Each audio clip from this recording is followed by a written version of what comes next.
बिस्मिल्लाहिर्रहमानिर्रहीम। हमारा आज का बहुत ही important topic that is ECG, electrocardiogram. तो ईसीजी समझने के लिए अगर आप लोग हार्ट का कंडक्शन पाथवे सिस्टम समझ दें तो उससे बहुत ज़्यादा आसानी होगी। जैसे कि आपको बताया, सबसे ऊपर क्या चीज़ होती है? SA node. एसए नोड से करंट आता है आपके एवी नोड के अंदर। ठीक है, एवी नोड से ये फैलता है पूरे हार्ट के अंदर ब्रोकेंजिया फाइबर्स के थ्रू, लेफ्ट साइड और राइट साइड। ठीक है, बंडल ब्रांच। बेसिकली जब मैं जैसे मैंने आपको बताया था कि जो हार्ट के जो मसल्स हैं वो सारे आपस में क्या होते हैं? इंटरकलेटेड होते हैं। तो हार्ट के अंदर पूरे के अंदर करंट, एक के अंदर करंट फैलेगा तो पूरे के अंदर फैल जाएगा। समझे नहीं? ये स्पेशलाइज्ड वायरिंग है हार्ट के अंदर। एसए नोड, एवी नोड और Purkinje fibres, right side right branch और लेफ्ट ब्रांच। ठीक है, इनकी जो स्पीड है, जैसे कि हमने इसका एक्शन प्रेशर ऊपर पढ़ा था, कार्डियक जो हार्ट के मसल्स का कंडक्शन है उससे थोड़ी सी डिफरेंट होती है इनकी। सबसे ज़्यादा जो कंडक्शन स्पीड है वो एसए नोड की है। एसए नोड से जो करंट है पूरे एट्रिया में फैलेगा, एट्रिया से एवी नोड में आएगा, एवी नोड से बंडल ऑफ हिस में जाएगा, राइट बंडल ब्रांच में, और पूरे वेंट्रिकल्स में फैल जाएगा। ठीक है, जो लेफ्ट बंडल ब्रांच है वो लेफ्ट एंटीरियर और पोस्टीरियर वेसिकल्स में भी कन्वर्ट होता है जाके। अच्छा, ऐसे नोड बेसिकली मौजूद कहाँ पे होता है? आपके एट्रियम के अंदर, basically at the junction of right atrium और स्पीयर वेना के बाद। ये बेसिकली ये हार्ट का मेन बॉस है, मेन पेस मेकर है। पेस मेकर से क्या मुराद है? हार्ट के कंट्रैक्शन का जो रेट है ये मॉनिटर कर रहा है। ठीक है। अच्छा, जो एवी नोड है बेसिकली कहाँ पे लोकेटेड है? इंटर एट्रियल सेप्टम के अंदर, इंटर एट्रियल सेप्टम के अंदर, इंफीरियर पार्ट में। समझ गया नहीं? अच्छा, जो एवी नोड और एसए नोड की जो ब्लड सप्लाई है वो आती है राइट कॉरोनरी आर्टरी से। ये फिक्रा इंपॉर्टेंट है। इस वजह से अगर किसी पेशेंट को इंफीरियर वाल एमआई हो तो इंफीरियर वाल जो होती है वो राइट कॉर्नरी आर्टरी से सप्लाई हो रही होती है। तो राइट कॉर्नरी आर्टरी इन्वॉल्व हो इसकी भी हार्ट डिजीज में, तो इस वजह से पेशेंट को क्या होता है? हार्ट ब्लॉक्स, ब्रेडिकार्डियाज होते हैं। अच्छा, एसए नोड का रेट सबसे ज़्यादा होता है, उसके बाद एवी नोड का, बंडल ऑफ हिस का, उसके बाद और सबसे स्लो रेट होता है वेंट्रिकल्स का। जैसे मैंने कहा था कि हार्ट के जो सारे के सारे मसल्स और सेल्स हैं ये पेस मेकर बनने की सलाहियत रखते होते हैं, लेकिन जो पेस मेकर मेनली होता है वो कौन सा होता है? SA node. क्यों? क्योंकि इसका रेट सबसे ज़्यादा अच्छा है। अगर किसी पेशेंट को का करंट वेंट्रिकल से ओरिजिनेट हो रहा है तो उस पेशेंट को नेचुरली ब्रेडिकार्डिया होगा, क्योंकि वेंट्रिकल्स का पेस क्रिएट करने का जो रेट है वो सबसे कम होता है। ठीक है। अच्छा, सीम ऑफ कंडक्शन सबसे ज़्यादा है परकिंजे फाइबर्स की और सबसे थोड़ी है एबी नोड की। इसी वजह से ऐसे नोड से जब एबी नोड तक करंट आता है तो थोड़ा डिले आता है। समझे नहीं? अच्छा, इसी चीज़ के ऊपर ये एक तस्वीर बनती है जब करंट पूरा इस सिस्टम में से गुजरता है। समझे नहीं? जब पेशेंट का ऐसे नोड में करंट प्रोड्यूस हुआ उससे आपकी पूरे एट्रिया के अंदर करंट फैल गया। इसको कहते हैं एट्रियल डीपोलराइजेशन। इससे पी वेव प्रोड्यूस होगी। समझे नहीं? उसके बाद आपके एवी नोड के अंदर आके जब करंट पहुंचा तो थोड़ा डिले आएगा। जो डिले आएगा वो किस फॉर्म में जाहिर होगा? पीआर सेगमेंट की सूरत में। ठीक है। उसके बाद जब करंट जो है ना फैला राइट परकिंजिया लेफ्ट परकिंजिया फाइबर्स के अंदर, तो ये पूरे वेंट्रिकल्स को पोलराइज करेगा। इसको कहते हैं वेंट्रिकल डीपोलराइजेशन। इससे क्या चीज़ बनेगी? आपका क्यूरस कम्प्लेक्स बनेगा। ठीक है। क्यूरस कम्प्लेक्स के बाद जब वेंट्रिकल की रीपोलराइजेशन होगी इसको कहते हैं, इससे बनेगी टी वेव। ठीक है। P wave is atrial depolarisation, P R interval is जब आपका एवी नोड के अंदर करंट ठहरा हुआ है, QRS complex is ventricular depolarization, और आपकी T wave is ventricular repolarization. ये बहुत बेसिक कॉन्सेप्ट है, ये आपको लाजमी आना चाहिए कि पी वेव कैसे बनती है, क्यूरेस कंप्लेक्स का क्या मतलब है, टी वेव का क्या मतलब है। ठीक है, अच्छा जी, ये सारी उसी चीज की समझ ली। P wave is atrial depolarisation, PR interval is time from start of atrial depolarisation to ventricular depolarisation. QRS complex क्या चीज है, वेंट्रिकुलर डिपोलराइजेशन। क्यूटी इंटरवल क्या चीज है, वेंट्रिकुलर डिपोलराइजेशन। और टी वेव क्या चीज है, वेंट्रिकुलर रिपोलराइजेशन। ठीक है, अच्छा, एक टर्म यूज होती है, इसको कहते हैं जे पॉइंट। जे पॉइंट वो होता है जहाँ पे क्यूएस खत्म हो रहा है और आगे टी वेव शुरू होने लगी है। ये बेसिकली क्या चीज है, junction between the end of the QRS complex and start of ST segment. अच्छा, आप लोग गौर करें, जो ईसीजी होती है इसके अंदर दो चीजें होती हैं, या सेगमेंट होते हैं या इंटरवल्स होती हैं। सेगमेंट वो वाला पोर्शन होता है ईसीजी का जिसमें कोई वेव नहीं होती। सेगमेंट क्या चीज है, जिसमें वेव नहीं होती। इस वजह एस टी सेगमेंट है, पी आर सेगमेंट है। अगर P R interval, P R segment इतना सा है, पी के खत्म होने से लेके क्यू आर एस के शुरू होने तक किसी का सेगमेंट। अगर पी आर इंटरवल है, वो क्या है, पी वेव से शुरू होने से लेके क्यू आर एस कम्प्लेक्स के शुरू होने तक, तो इंटरवल के अंदर आपकी वेव आ गई है। इसी तरह क्यूटी इंटरवल है। क्यूटी इंटरवल क्या चीज है, आपके क्यू से शुरू होने से लेके टी के एंड तक, इसमें भी जो दो वेव्स आ गई हैं, इसको हम इंटरवल बोलते हैं। तो सेगमेंट और इंटरवल का आप लोगों को डिफरेंस पता होना चाहिए। सेगमेंट वो पोर्शन है जिसके अंदर कोई वेव नहीं होती, जबकि इंटरवल वो पोर्शन है जिसके अंदर कोई वेव होती है। ठीक है, अच्छा जी, यू वेव बनती होती हैं, नॉर्मल इसी के अंदर यूजली मौजूद नहीं होती। ये एक साइन है हाइपोकैलीमिया का, एक फीचर है हाइपोकैलीमिया का। पेशेंट का जब हाइपोकैलीमिया होता है तो आपको पी वेव की तरह की एक पॉजिटिव डिफ्लेक्शन मिलती है जिसको हम कहते हैं यू वेव। अच्छा, जो ईसीजी है ना, इसको ऐसे समझ लें, ये हार्ट के गिर्द कैमरास लगे हुए हैं। जो ऊपर की तरफ रुख होगा इसको कहते हैं पॉजिटिव डिफ्लेक्शन, जो नीचे की तरफ रुख होगा इसको कहते हैं नेगेटिव डिफ्लेक्शन। ईसीजी एक बहुत बड़ा फील्ड है, इसके ऊपर अलहदा से एक पूरा एफसीपीएस होता है।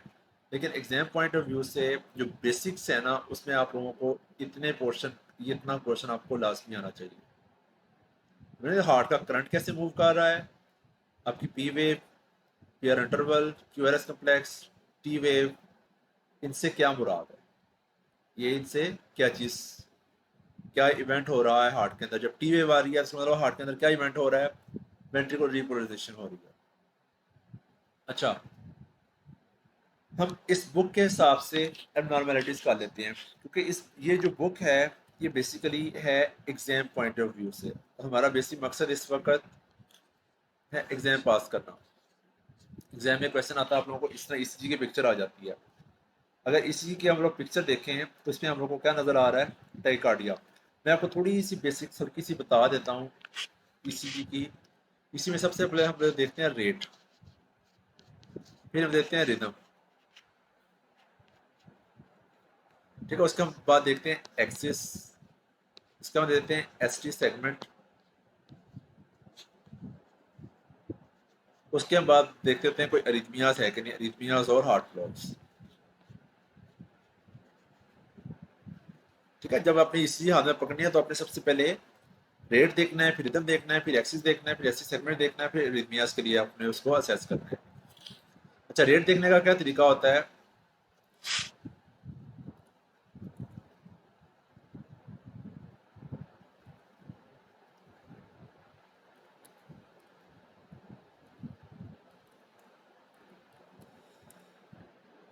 अच्छा जी, अगर इस चीज को पकड़े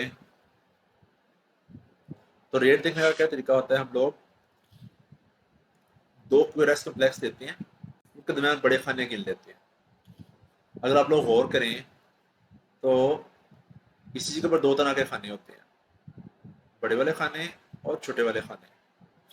ठीक है, आपने बेसिकली दो क्यूआरएस कम्प्लेक्स पकड़ने हैं, इनके दरमियान बड़े वाले खाने के लेने, एक, दो, तीन और 3.5। तो आप पेशेंट का हार्ट, इसको हम 300 पे डिवाइड कर देंगे, 300 डिवाइड बाई 3.5, तो पेशेंट का हार्ट रेट ऑलमोस्ट 90 के करीब बन रहा है, 80 से 90 के दरमियान। ठीक है, ये हो गया पेशेंट का रेट देखना। नेक्स्ट हमने क्या बोला था, रिदम देखना। रिदम देखने का क्या तरीका होता है, जैसे कि रिदम क्या चीज होती है बेसिकली, अगर ये हार्ट के सारे फाइबर्स आपस में कनेक्टेड हैं तो ईसीजी की ये वाली शेप बनती है। अगर फर्स्ट के यहाँ पे ब्लॉक आ जाए, यहाँ पे कोई मसला आ जाए कि करंट यहाँ से आगे पास ना हो, तो क्या होगा, पीरियड वाला प्रोलॉन्ग हो जाएगा। अगर पेशेंट का यहाँ पे इस्कीमिक हार्ट डिजीज की वजह से यहाँ पे मसला आ गया तो ये करंट रुक जाएगा यहाँ से, और करंट यहाँ से होके यहाँ तक पहुंचेगा, तो उसको लंबा टाइम चाहिए होगा करंट पहुंचाने के लिए, तो क्यूरस कम्प्लेक्स ब्रॉड हो जाएगा। समझ गया नहीं? इसको हम कहते हैं रिदम देखना। रिदम देखने के लिए का एक तरीका ये है कि हम लोग एक पेपर लेते हैं, पेपर लेके हम उसके ऊपर 3 निशान लगा लेते हैं, निशान लगा के हम उसको इसके ऊपर ऐसे मूव करते हैं। अगर इनका आपस का डिफरेंस एक जैसा रह रहा हो तो इसका मतलब है कि रेट पेशेंट रिदम पेशेंट का ठीक है। दूसरा तरीका होता है हर क्यूरस कम्प्लेक्स में देना P Q R S T, P Q R S और टी, और सबका आपस का जो डिफरेंस है, यानी P R segment Q T interval एक जितना फासला है, पी आर सेगमेंट और इसमें इसका पी आर सेगमेंट एक जितना फासला है, सारे एक एक फासले से एक जैसे फासले से आ रही हैं। इसको कहते हैं रिदम देखना। ठीक है। तीसरी चीज होती है एक्सिस देखना। एक्सिस से क्या मुराद है कि आपका जो बॉडी है उसके अंदर हार्ट एक स्पेसिफिक लोकेशन पे पड़ा हुआ है, एक स्पेसिफिक लोकेशन पे पड़ा हुआ है। एक्सिस हम लोग देखते हैं 1 और 3 के अंदर। आप लोगों को जैसे मैंने कहा था, ऊपर की तरफ डिफ्लेक्शन उसको कहते हैं पॉजिटिव डिफ्लेक्शन, नीचे की तरफ डिफ्लेक्शन उसको कहते हैं नेगेटिव डिफ्लेक्शन। 1 और एवीएफ के अंदर नॉर्मली क्यूरस कम्प्लेक्स प्रीडोमिनेटली पॉजिटिव होता है। पॉजिटिव से क्या मुराद है, ऊपर की तरफ होता है। 1 और एवीएफ के अंदर क्यूरस कम्प्लेक्स कैसा है, ऊपर की तरफ है। अगर हम इसको फेसबुक के अंगूठे समझ लें, जैसे हम थम्स अप बोलते हैं ना, तो 2 थम्स अप हम इसको कह लें, ये भी ऊपर की तरफ है अंगूठा, ये भी अंगूठा ऊपर की तरफ, ये थम्स अप है। ठीक है। अच्छा, ये है एक्सिस नॉर्मल है पेशेंट का। अच्छा, नेक्स्ट हम लोग चीज देखते हैं ईसीजी के ऊपर, वो देते हैं एसटी सेगमेंट। अगर आप लोग गौर करें नॉर्मल ईसीजी के ऊपर, इसमें सारी जो वेव्स या सेगमेंट्स सब एक आइसोइलेक्ट्रिक लाइन के या ऊपर है या नीचे है, या ऊपर है या नीचे है। तो इसमें ये वाला जो पोर्शन है इसका एस टी सेगमेंट। बतौर डॉक्टर आपको एस टी सेगमेंट का लाजमी कॉन्सेप्ट होना चाहिए। अगर एस टी सेगमेंट अपनी आइसोइलेक्ट्रिक लाइन से ऊपर उठा हुआ है उसको कहते हैं एस टी सेगमेंट एलिवेशन, अगर नीचे की तरफ गया हुआ है इसको कहते हैं एस टी सेगमेंट डिप्रेशन। समझ गया नहीं? तो एस टी एलिवेशन आपको दिखा देता हूँ।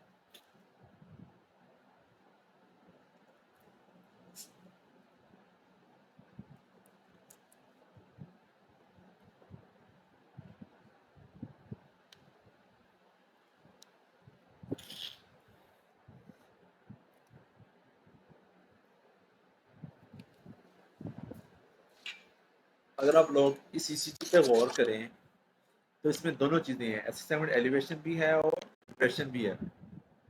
V2, V3, V4 के अंदर एस टी ऊपर उठा हुआ है, V2 से लेके V4 तक एस टी उठा हुआ है, और लीड 2, 3 और एवीएफ में एस टी सेगमेंट नीचे की तरफ किया हुआ है।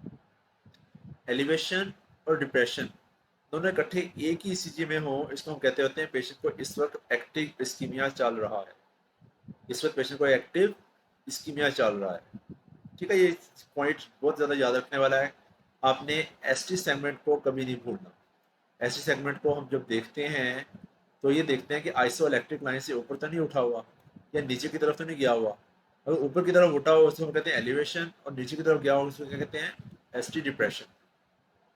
अच्छा, एसटी एलिवेशन और डिप्रेशन हम लोग किन लीड्स के अंदर देखते हैं, इसको अपने लोगों ने रटा लगाना है। 1 और एवीएल, 2, 3 और एवीएफ, और V1 से लेके V6 तक, 2 इकट्ठी लीड्स कोई भी आ जाए। समझ गया नहीं?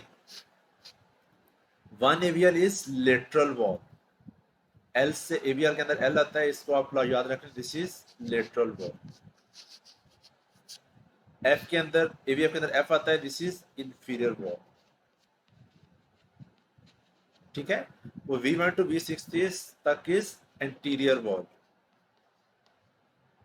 इसका क्या मतलब है, जब आपने लीड 1 देखी है ना तो साथ ही AVL भी देखनी है, और आपने लीड 2 देखी है तो साथ ही 3 और AVF देखना है। समझिए ना, इनको ऐसे समझने की सारी आपस, ये तीनों आपस में रिश्तेदार हैं, ये दोनों आपस में रिश्तेदार हैं, ये 6 की 6 आपस में रिश्तेदार हैं, इनमें से कोई दो आपस में, दो के अंदर इकट्ठी फाइंडिंग आ गई तो इसका मतलब वो पॉइंट सिग्निफिकेंट है। अगर लीड 1 के अंदर चेंजेस हैं और AVL में चेंजेस नहीं है, इसमें हम कहते हैं नॉन स्पेसिफिक चेंजेस। अगर लीड 1 के अंदर ST सेगमेंट डिप्रेशन है तो फौरन AVL देखें। अगर AVL में भी डिप्रेशन है, इसका मतलब पेशेंट को लेटर बार इसकी भी चल रहा है। अगर हम लीड 2 देखी है तो फौरन साथ कौन कौन सी लीड्स देखनी है, 3 और AVF, और फिर वाल इसकी में चल रहा है। ठीक है। अच्छा, अब हम लोग ECG की अब नॉर्मेलिटीज मोटी मोटी जो एग्जाम पॉइंट ऑफ व्यू से इंपॉर्टेंट है वो करते हैं। एग्जाम्स कौन से जो स्पेशली मुश्किल वाले इम्तिहान है उनके अंदर क्वेश्चन आता होता है टॉर्सिड डी पॉइंटीज का। टॉर्सिड डी पॉइंटीज में क्या मुराद है, अगर आप लोग नॉर्मल ECG देखें, नॉर्मल ECG के अंदर QRS का प्रेस कितना पतला सा है, लेस देन अबाउट एक स्मॉल स्क्वायर के बराबर है ऑलमोस्ट। टॉर्सिड डी पॉइंटीज में क्या हुआ है, एक तो टैकिकार्डिया, हार्ट रेट ज्यादा है, ठीक है। दूसरा क्या है, क्यूरस कॉम्प्लेक्स ब्रॉड है। तीसरा ऐसे जैसे स्प्रिंग चल रहा है, जैसे कि स्प्रिंग चल रहा है अपने ही पॉइंट के गिर्द घूम रहा है, इस वजह से हम इसको पॉलीमार्फिक वेंट्रिकल टैकिकार्डिया भी कहते हैं, पॉलीमार्फिक VT भी कहते हैं टॉर्सिड डी पॉइंटर्स को। लेकिन ये one of the most common ECGs है USMLE के इम्तिहानों में आने के लिए। ऐसे क्यूरस कॉम्प्लेक्स ब्रॉड विद, ऐसे जैसे क्यूरस कॉम्प्लेक्स बड़े हुए दरम्यान में छोटे हुए फिर बड़े हो गए, ऐसे जैसे कि एक वो चल रहा है, स्प्रिंग चल रहा है। ठीक है। अच्छा, इसके अंदर आप लोग क्या करते हैं कि पेशेंट का मैग्नीशियम मैनेज करते हैं, पेशेंट को मैग्नीशियम सल्फेट देते हैं। ये क्वेश्चन आता था टॉर्सिड डी पॉइंटर्स की मैनेजमेंट क्या है, मैग्नीशियम सल्फेट। ये होता किस किस वजह से है, कीटोटर्मल प्रोलोंगेशन, हाइपोकनीमिया, हाइपोमैग्नीसीमिया और हाइपोकैल्सीमिया की वजह से, या कंजेनिटल माइग्रेनिटिस की वजह से। समझ गए नहीं, इस तरह का रिदम दिया हो तो उसकी मैनेजमेंट सबसे कॉमनली पूछी जाती है कि इसको मैनेज कैसे करेंगे, पेशेंट को IV मैग्नीशियम सल्फेट देते हैं। ठीक है। अच्छा, कुछ कंडीशंस होती हैं जो आपका QT इंटरवल प्रोलोंगेशन करवाती है। QT कहाँ पे होता है भला, QT क्या चीज़ है, QT इंटरवल है। इसको इंटरवल क्यों कहते हैं कि इसके अंदर दो वेव्स आ रही हैं, आपकी QRS वेव आ रही है और आपकी T वेव आ रही है, इस वजह से इसको QT इंटरवल आई है। QT इंटरवल प्रोलोंगेशन किस किस कंडीशन में होता है, जितने भी एंटी रिथमिक्स हैं एरिथमिया प्रोड्यूस भी करवाती हैं क्लास 1A और 3 के अंदर, एंटीबायोटिक्स स्पेशली मैक्रोलाइड्स, आपकी antipsychotics haloperidol, anti depressants TCAs, antiemetics like ondansetrons, ये सारी क्या करवाती हैं, QT इंटरवल प्रोलोंगेशन करवाती हैं। और कंजेनिटली भी लॉन्ग QT हो सकता है। कंजेनिटल दो कंडीशन होती हैं, रोमानो वार्ड और जर्वल लैंग नीसन सिंड्रोम। ये दोनों को भी याद रखने का मैं आपको तरीका सिखाता हूँ। आप इतना याद रखें कि जब पेशेंट का QT इंटरवल प्रोलॉन्ग होगा, उसकी अंडरलाइंग क्या क्या काजेस हो सकती हैं, हाइपोकनीमिया, हाइपोमैग्नीसीमिया, हाइपोकैल्सीमिया, ड्रग्स और कंजेनिटल।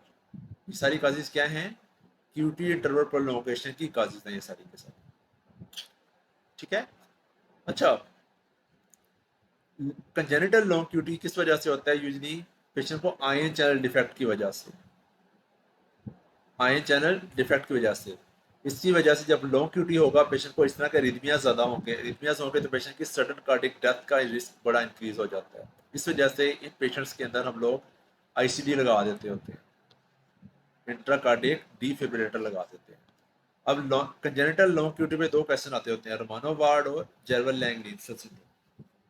आपने देखना है पेशेंट को इसी के ऊपर लॉन्ग QT है और साथ डेफनेस है, तो this is जेरवल Lang Nielsen syndrome. अगर कोई डेफनेस नहीं है तो दो वो है रोमानो वार्ड सिंड्रोम। ठीक है नहीं, जेरवल लैंग नील्सन सिंड्रोम के साथ डेफनेस का लफ्ज याद रखना है। डेफनेस मीन्स पेशेंट को सुनाई नहीं देता, लॉन्ग क्यूटी है, कंजेनिटल मसला है, Romano Ward. Congenital long QT है, डेफनेस है, जर्मन लैंग निल्सन सिंड्रोम। ये दो बड़े मशहूर एमसीक्यूज हैं। German Lange Nielsen syndrome, magnesium sulphate देना ट्रीटमेंट के लिए, ड्रग्स कौन कौन सी लॉन्ग क्यूटी करवाती हैं, और टॉर्सेट डी पॉइंटेस बेसिकली क्या चीज़ है, पॉलीमार्फिक क्यूटी है। ये बहुत ही मशहूर एमसीक्यूज हैं, स्पेशली एमआरसीपी और यूएसएमएलई के। अच्छा, फिर आता है ब्रुगादा सिंड्रोम। ब्रुगादा सिंड्रोम क्या चीज़ होती है, बेसिकली कंजेनिटली पेशेंट के अंदर ऑटोसोमल डिसऑर्डर होती है, जिसके अंदर आपको एसटी एलिवेशन मिलती है V1 से V3 के दरमियान। अगर आप लोग गौर करें तो आपकी जो ईसीजी होती है, इसके अंदर चेस्ट लीड्स होती हैं और लिम्ब लीड्स होती हैं। नॉर्मल ईसीजी की तरह ये नॉर्मल ईसीजी है। 1 2 3 AVR AVL और AVF, these are called limb leads. ठीक है, V1 से लेके V6 तक these are called chest leads. समझ गया नहीं? अच्छा, जो V1 V2 और V3 के अंदर आपको एसटी एलिवेशन मिले, लेकिन पेशेंट को किसी किसी भी कोई चेस्ट पेन ना हो, और हमेशा जब भी उसकी ईसीजी करें उसको ये नॉर्मलिटी आ रही है, उसको कहते हैं ब्रुगादा सिंड्रोम। इसका नुकसान क्या हो सकता है? This can lead to arrhythmias, tachyarrhythmias, और पेशेंट को सडन कार्डियक डेथ हो जाए। इसी वजह से इन पेशेंट्स में हम लोग क्या लगाते हैं? Intracardiac defibrillator. अच्छा, बहुत ही मशहूर एबनॉर्मेलिटी, स्पेशली टोक्स के अंदर एमआरसीपी में इसकी पिक्चर आती होती है, वह है WPW syndrome, Wolff Parkinson White syndrome. इसको हम कहते हैं WPW सिंड्रोम। इसके अंदर क्या होता है बेसिकली, जैसे मैंने आप लोगों को पिक्चर में दिखाया था कि नॉर्मल जो आपका पाथवे है क्या है, SA node, AV node, Purkinje fibres. अगर पेशेंट को एसए नोड के अलावा इन इन असेसरी पाथवेज बन जाए, यानी कि वायरिंग में इजाफा हो जाए, तो क्या होगा? उसका जो एवी नोड तक करंट पहुंचने का काम है वो ज़रा डिले हो जाएगा। जब डिले होगा तो आपका जो क्यूआरएस कम्प्लेक्स है वो उसकी अप स्ट्रोकिंग होगी, ऐसे उसकी शेप हो जाएगी। बेसिकली किस वजह से है? असेसरी पाथवेज की वजह से प्री एक्साइटेशन हो जाती है इसके अंदर, जल्दी एक्साइटेशन हो जाएगी, और ये एक्यूटली क्यूआरएस कम्प्लेक्स डिपोलराइज होने की बजाय से आहिस्ता आहिस्ता डिपोलराइजेशन होगी, तो जल्दी शुरू हो जाएगा। जो पीयर इंटरवल यहाँ से यहाँ तक होना था, अब वो सिर्फ इतना रह गया हुआ, यहाँ से पेशेंट का क्यूआरएस शुरू हो गया हुआ। ठीक है, तो इसका आप लोगों ने याद रखना है, up sloping of the QRS होता किस वजह से है? असेसरी पाथवेज की वजह से, असेसरी पाथवेज की वजह से। और वेंट्रिकल्स जल्दी डिपोलराइज शुरू हो जाते हैं। डेल्टा वेव, इसको हम कहते हैं डेल्टा वेव। इस अप स्ट्रोकिंग को हम लोग क्या कहते हैं? Delta wave. ठीक है, अच्छा, इसका नुकसान क्या हो सकता है पेशेंट को? जब एससी नोड ने करंट भेजा, वो सही तरीके से आपके हार्ट की तरफ नहीं पहुंचने की वजह से पेशेंट को डिफरेंट तरह के एरिथमियास हो सकते हैं, स्पेशली एसवीटी, स्पेशली एसवीटी। ठीक है, तो WPW सिंड्रोम में आपने अगर नॉर्मल ईसीजी देखें आप लोग, तो इसमें देखें स्ट्रेट ऊपर की तरफ पी खत्म हुई और साथ ही क्यूरस ऐसी सीधी लाइन शुरू होती है। लेकिन WPW सिंड्रोम के अंदर क्या हो रहा होता है कि आपकी पिक्चर थोड़ी डिफरेंट होती है, इसमें डेल्टा वेव आ रही होती है।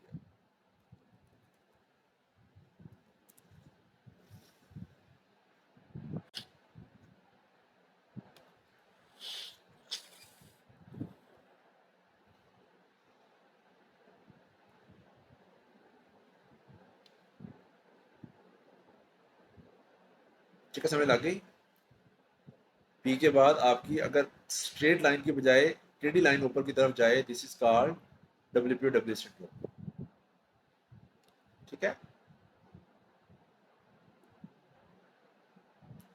इसकी दो टाइप्स होती हैं, टाइप 1 और टाइप 2। उसकी तफसील में आप लोगों को जाने की जरूरत नहीं है, लेकिन सिर्फ इतना याद रखें कि अप स्ट्रोकिंग जो है वो, अगर आप पेशेंट की वो हो गया, दैट इज WPW सिंड्रोम। मैं इस वजह से इस पर जोर दे रहा हूँ कि ये चीज़ हम लोगों ने सीखी थी अपने FCPS के IMM के दरमियान, जब हम लोग इस चीज़ की प्रैक्टिस कर रहे थे।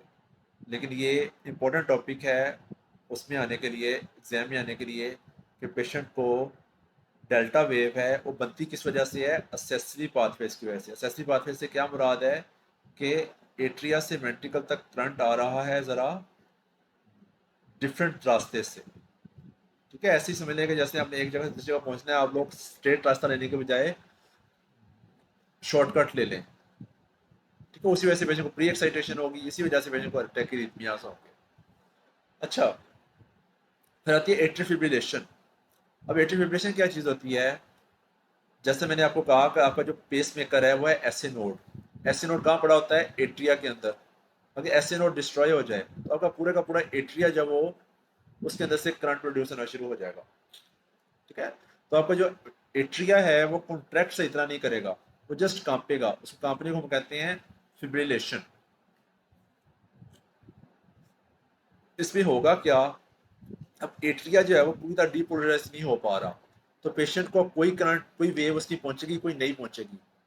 और पी वेव हमसे पहचानी नहीं जाएगी। पी वेव प्रोड्यूस किस चीज से होती है? एट्रियल डीपोलराइजेशन से।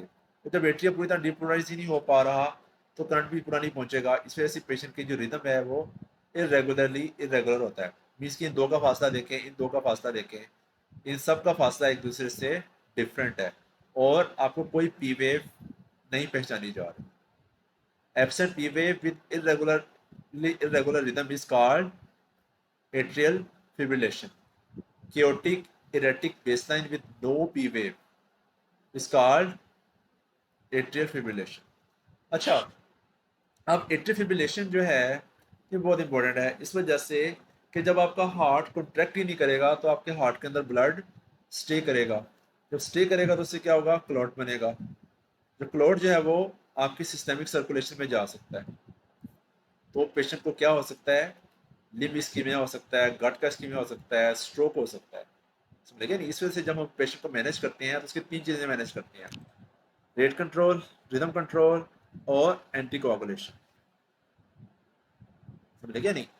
एंटी कोआगुलेशन क्यों जरूरी है? कि जब आपका हार्ट है वो कॉन्ट्रैक्ट ही नहीं कर रहा, कॉन्ट्रैक्ट ना करने की वजह से जब ब्लड स्टे करेगा तो क्या होगा? क्लॉट बनेगा। तो क्लॉट को हमेशा तोड़ना जरूरी होता है। तो मैनेजमेंट के तीन मेन प्रिंसिपल्स क्या हैं? रेट कंट्रोल, रिदम कंट्रोल और एंटी कोआगुलेशन। अच्छा, आपको इसी चीज आएगी, उसमें आपको दिखाया होगा ऐसे जैसे आरी के दंदे होते हैं, सा टूथ अपीयरेंस। ठीक है नहीं? एट्री फिब्रिलेशन का ही जैसा ये इवेंट है, लेकिन इसको हम कहते हैं एट्रियल फ्लटर। बेसिकली क्या चीज है? Rapid succession of identical back to back atrial depolarization. इसमें एट्रियल डीपोलराइजेशन इतनी रैपिडली हो रही है कि करंट को यहाँ से नीचे जाने का मौका ही नहीं मिल रहा। एट्रिया ही बार बार डीपोलराइज होता चला जा रहा है, तो यहाँ तक करंट पहुंचता ही नहीं है। इसको कहते हैं एट्रियल फ्लटर। ठीक है, एट्रियल फ्लटर के अंदर इस चीज के अंदर क्या खास बात होगी? साठ उथ अपीयरेंस होगी, साठ उथ अपीयरेंस। ठीक है। अच्छा, इसका जो प्रेसिपिटेटिंग फैक्टर होता है ना, एक प्रेसिपिटेटर बड़ा मशहूर प्रेसिपिटेटर फैक्टर है इसका, है सीओपीडी। सीओपीडी के पेशेंट के अंदर एट्रियल फिब्रिलेशन भी हो सकती है और एट्रियल फ्लटर भी होता है। इसकी मैनेजमेंट ऑलमोस्ट वही मैनेजमेंट होती है जो कि एट्रियल फिब्रिलेशन की मैनेजमेंट है, क्योंकि इसके अंदर भी आपका एट्रिया जब पूरी तरह कॉन्ट्रैक्ट नहीं करेगा तो ब्लड स्टे करेगा तो वहां पे क्लॉट बनेगा, और क्लॉट निकल के जा सकता है कहाँ कहाँ? आपकी लिम्ब के अंदर, आपकी गट के अंदर, आपके ब्रेन के अंदर। लिम्ब इस्कीमिया, गट इस्कीमिया और स्ट्रोक हो सकता है पेशेंट। मैनेजमेंट में हम लोगों ने क्या देना है? रेट कंट्रोल, रिदम कंट्रोल और एंटी कोआगुलेशन। ये मैं बार बार इस वजह से बोल रहा हूँ कि एट्रियल फिब्रिलेशन की मैनेजमेंट हम लोगों के SRAP के लेवल के जो इंटरव्यूज होते हैं उन पे भी बातें पूछी जाती है। ठीक है नहीं? अच्छा जी, फिर है वेंट्रिकल फिब्रिलेशन। वेंट्रिकल फिब्रिलेशन क्या चीज होती है? जैसा मैंने कहा था, एट्रिया कॉन्ट्रैक्ट नहीं कर रहा, सिर्फ कांप रहा है। अब एट्रिया के सिर्फ कांपने से तो जिंदगी जो है वो चलती रह सकती है, क्योंकि वेंट्रिकल काम कर रहा है आपका, वो वेंट्रिकल ने ब्लड मेनली पुश करना है। लेकिन अगर वेंट्रिकल के साथ ये मसला हो जाए कि वेंट्रिकल ही कॉन्ट्रैक्ट ना करे, वेंट्रिकल सिर्फ कांपे, तो क्या होगा? हार्ट से ब्लड बाहर ही नहीं निकलेगा। जब बाहर नहीं निकलेगा तो क्या होगा? पेशेंट की डेथ हो सकती है, बल्कि डेथ हो जाती है अगर हम लोग इसको रैपिडली करेक्ट ना करें तो। ठीक है। Completely erratic rhythm with no identifiable waves. अब इस पे देख लें तो आप नहीं कह सकते इनमें से पी वेव कौन सी है, क्वेरस कौन सा है, कोई छोटा है कोई बड़ा है, कोई इसमें कोई आइडेंटिफाइबल वेव है ही नहीं। ठीक है, इसकी मैनेजमेंट क्या होती है, इमीडिएट डिफिब्रिलेशन और सीपीआर। इमीडिएट डिफिब्रिलेशन और सीपीआर ये बेसिकली कॉम्प्लिकेशन होती है मायोकार्डियल इंफार्क्शन की, और ये पहली अरेस्ट अरिथमिया भी है। मरने से पहले जो अरिथमिया चलता है ना, वो वेंट्रिकुलर फिब्रिलेशन होती है।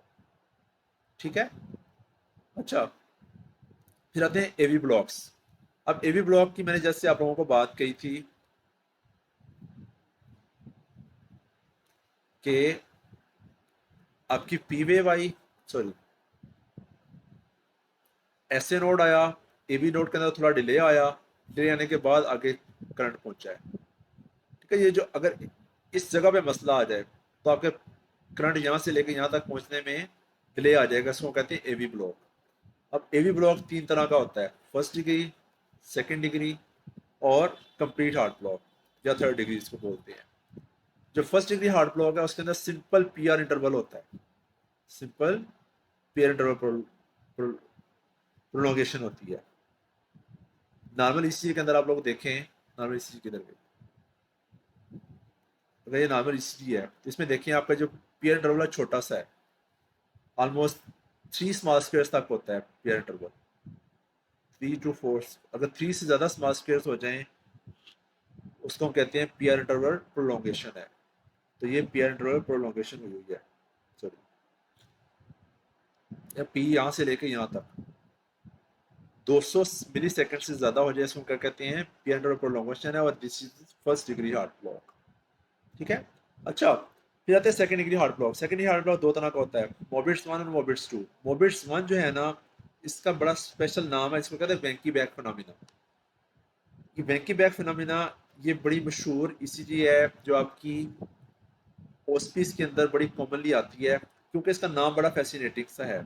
इसके अंदर क्या होता है, आपका जो पीआर इंटरवल है ये प्रोग्रेसिवली प्रोलॉन्ग करता है, प्रोग्रेसिवली प्रोलॉन्ग करता है।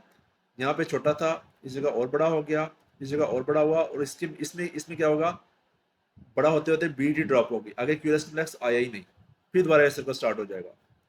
इसको कहते हैं progressive lengthening of PR interval, and this is मोबिट्स 1 second degree heart block, also called Venky back phenomena. ठीक है, ये बड़ी मशहूर ईसीजी है, आपने पीआर इंटरवल पे गौर करना है। पीआर इंटरवल यहाँ पे छोटा है, बड़ा हुआ और बड़ा हुआ, और बीटी ड्रॉप हो गई, progressive lengthening of PR interval. अच्छा, जो मोबिट्स 2 है इसके अंदर क्या हुआ कि पीआर इंटरवल तो एक जैसा रह रहा है, लेकिन बगैर कुछ बताए बीट ड्रॉप हो गई है, बगैर कुछ बताए क्यूरस कॉम्प्लेक्स एब्सेंट है। जब क्यूरस ही नहीं होगा इस बार वेंट्रिकल कॉन्ट्रैक्ट नहीं होगा, वेंट्रिकल कॉन्ट्रैक्ट नहीं होगा तो आपकी हार्ट बीट ही नहीं आएगी, समझ गए नहीं। इसके अंदर बगैर बताए क्यूरस कॉम्प्लेक्स ड्रॉप हो जाता है, drop beat that are not preceded by any change in the length of the PR interval. Type 1 के अंदर क्या था, पीआर इंटरवल प्रोलोंगेशन थी। सेकंड डिग्री के टाइप 1 के अंदर क्या था, प्रोग्रेसिव पीआर इंटरवल था, प्रोलोंगेशन थी। लेकिन मोबिट्स 2 के अंदर क्या हो रहा है कि पीआर इंटरवल भी नहीं चेंज हो रहा, लेकिन खुद ब खुद ही बीट ड्रॉप हो गई है, इसको कहते हैं मोबिट्स 2। ठीक है, इसका नुकसान ये होता है कि ये आगे ट्रांसफर हो जाता है, आगे कॉम्प्लिकेट हो जाता है, समझ गया नहीं। इस दिस में lead to third degree heart block, या जिसको हम लोग कंप्लीट हार्ट ब्लॉक भी कहते हैं। अब थर्ड डिग्री हार्ट ब्लॉक में क्या होता है कि एट्रिया अपना धड़क रहा है और वेंट्रिकल अपना कर रहा है। इसके दो दोस्त हैं, एक बंदा एक ही जगह पे रहते हैं, लेकिन उनके दोनों के आने जाने का कुछ पता नहीं है। पहले दोनों कोऑर्डिनेशन के साथ काम करते थे, लेकिन अब जो है वो अपनी मर्जी से आ रहे हैं जा रहे हैं। एट्रिया अपनी मर्जी से कॉन्ट्रैक्ट करेगा, वेंट्रिकल अपनी मर्जी से कॉन्ट्रैक्ट करेगा। ठीक है, इसके अंदर हार्ट रेट जो होता है ना, वो हार्ट रेट आपका प्रोड्यूस होता है क्यूरस कॉम्प्लेक्स से। क्यूरस कॉम्प्लेक्स आता है वेंट्रिकल डीपोलाइजेशन से, वेंट्रिकल डीपोलाइजेशन होता है तो आपका हार्ट बीट प्रोड्यूस होती है, आपका आपकी पल्स आती है। जब पल्स ही नहीं आएगी तो हार्ट रेट कैसा होगा, कम होगा। इसमें से हमेशा याद रखना है, जो थर्ड डिग्री हार्ट ब्लॉक है इसके अंदर पल्स हमेशा कैसी होती है, ब्रेडिकार्डिया होता है। ठीक है, atria and ventricle beat independently of each other, P wave and QRS complexes are not rhythmically associated. तो मिलेगा नहीं, एट्रियम वेंट्रिकल का कोई पता नहीं है, अपनी मर्जी से दोनों धड़क रहे हैं, और P और QRS कम्प्लेक्स अपनी मर्जी से आ रहे हैं। एट्रियल रेट वेंट्रिकल रेट ज़्यादा होता है, लेकिन जो कि एट्रिया जो है उसके कॉन्ट्रैक्ट करने का कोई फ़ायदा नहीं, उससे बीट नहीं प्रोड्यूस होनी, तो वेंट्रिकल रेट हमेशा कम होता है। इस वजह से आपको देखें, ये एक क्यूरस यहाँ पे है, एक क्यूरस यहाँ पे है, तो बेशक अगर हार्ट रेट निकालें 1 2 3 4 5 6 और 7, अगर 7 को हम 300 पे डिवाइड करें तो कितना जवाब आता है? अबाउट 30 और 40 के करीब जवाब आता है ऑलमोस्ट। तो 40 हार्ट रेट इज ब्रेडिकार्डिया। अच्छा, आप लोगों को क्वेश्चन आता होता है किस हार्ट ब्लॉक में हम लोग पेशेंट को पेसमेकर लगाते हैं? तो पेसमेकर हम दो कंडीशन में लगाते हैं, सेकंड डिग्री मोबिट्स 2 और थर्ड डिग्री हार्ट ब्लॉक, जिसको हम कंप्लीट हार्ट ब्लॉक कहते हैं। इन दोनों कंडीशन में हम पेशेंट को पेसमेकर